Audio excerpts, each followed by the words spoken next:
আমরা যে মুহূর্তে জানতে পেরেছি, অর্থাৎ ওসি সাহেবকে একটা আননোন নাম্বার থেকে হোয়াটসঅ্যাপ থেকে ফোন দিয়েছে, সাথে সাথে ওসি সাহেব জিডি করে এমপি মহোদয়ের কাছে গিয়েছে। তো আমরা তো মানে কাজ করার সুযোগই পাই। কাজ করছে এর সরকার যাতে যেভাবে হয় এর শাস্তিটা আমরা চাই। দুইটার দিকে উনি আমার সাথে এসে এইসব জিনিস বললেন। অজ্ঞাতনামা ব্যক্তির সাথে আমার কথা বলাইছেন। ব্যারিস্টার সুমনকে কারা মারতে চাচ্ছে একে একে অনেক তথ্য বের হয়ে আসতেছে। বিশেষ করে আজকের ভিডিওতে ওই ধরনের অনেক তথ্য আপনাদেরকে দেখাবো এবং সোনারঘাটের থানার ওসি পর্যন্ত এখন মুখ খুললেন কারা কারা তাকে মারতে চাচ্ছে। এজন্য আমরা কথা বাড়াবো না। বিশেষ করে ব্যারিস্টার সুমনকে যারা ভালোবাসেন, ব্যারিস্টার সুমনের কর্মকাণ্ড যারা পছন্দ করেন, তারা অবশ্যই আজকের ভিডিওতে লাইক দিয়ে ভিডিও দেখা শুরু করেন। তবে সর্বপ্রথম আমরা ব্যারিস্টার সুমনকে নিয়ে যে ধরনের আন্দোলনের ডাক দিয়েছেন এবং যে ধরনের সমাবেশ হচ্ছে, আমরা সর্বপ্রথম সেই ভিডিওটা দেখে আসি। আমরা শাস্তি চাই, যে কাজ করছে এর সরকার যাতে যেভাবে হয় এর শাস্তিটা আমরা চাই।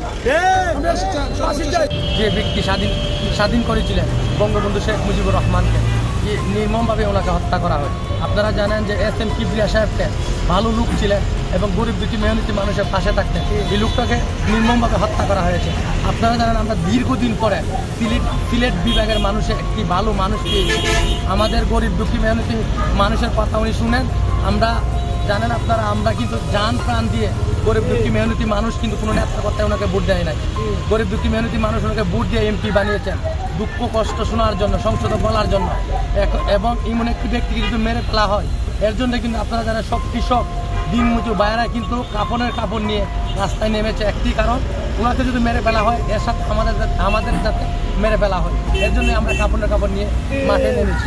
ধন্যবাদ। প্রশাসনের উদ্দেশ্যে আপনারা কি? প্রশাসনকে আমরা আলটিমেটাম দিয়েছি, যদি সুষ্ঠু তদন্তের মাধ্যমে যে ব্যক্তি কথাগুলো বলেছেন, ওসি স্যার তো অবশ্যই জানেন এই ব্যক্তিকে যাতে আপনারা এখন বর্তমান স্মার্ট বাংলাদেশ অবশ্যই যে ব্যক্তি কথাগুলো বলেছেন ওনাকে সুষ্ঠু তদন্তের মাধ্যমে বের করে এনে শাস্তির আওতায় আনবে অবশ্যই প্রশাসনের।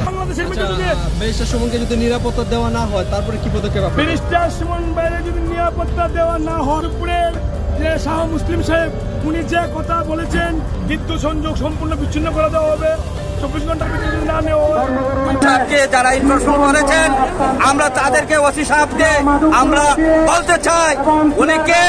সরকারের গোয়েন্দা সংস্থা রয়েছে, সরকারের অনেক এজেন্সি রয়েছে, তাদেরকে শনাক্ত করে তার বিচার করতে হবে।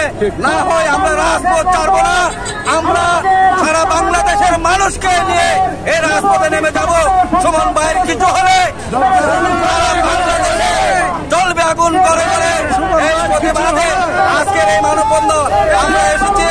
আজকের মানববন্ধন সফল ও সার্থক হয়েছে মানুষের অংশগ্রহণের কারণে। তাদেরকে শনাক্ত করার জন্য মাঠে নেমেছেন। আশা করি তারা শীঘ্রই বের করবেন। আর তারা যদি না বের করতে পারেন, আমরা জনগণ আমরা এর চেয়ে বড় মানববন্ধন, চেয়ে আরো বড় এই রাস্তা মানববন্ধন করতে আমরা বাধ্য হবো। প্রয়োজনে রেলপথ, প্রয়োজনে রাস্তাঘাট, প্রয়োজনে বাস, প্রয়োজনে নৌপথ বন্ধ করতে সক্ষম হবে। এবং আপনারা জানি এরকম লোক যুগ পরে জন্ম নেয় না, যুগের পর যুগে আসবেও না। আমরা আশা করি ওনার পাশে আমরা আছি। ধন্যবাদ। তো দর্শক, আপনারা পুরোপুরি বক্তব্যটা দেখলেন। আসলে ব্যারিস্টার সুমনকে যারা ভালোবাসেন তারা অবশ্যই কমেন্ট করে জানাবেন এবং ব্যারিস্টার সুমন যে কর্মকাণ্ডগুলো করেন এগুলো সবাই সাপোর্ট করেন কিনা এবং এই মুহূর্তে ব্যারিস্টার সুমনের খারাপ সময়ে কে কে পাশে আছেন সেটা অবশ্যই আজকের ভিডিওতে লাইক দিয়ে কমেন্ট করে জানিয়ে যেতে কোনোভাবে ভুলবেন না। তো এই ছিল আজকের ভিডিও। সবাই ভালো থাকবেন, সুস্থ থাকবেন। টাটা।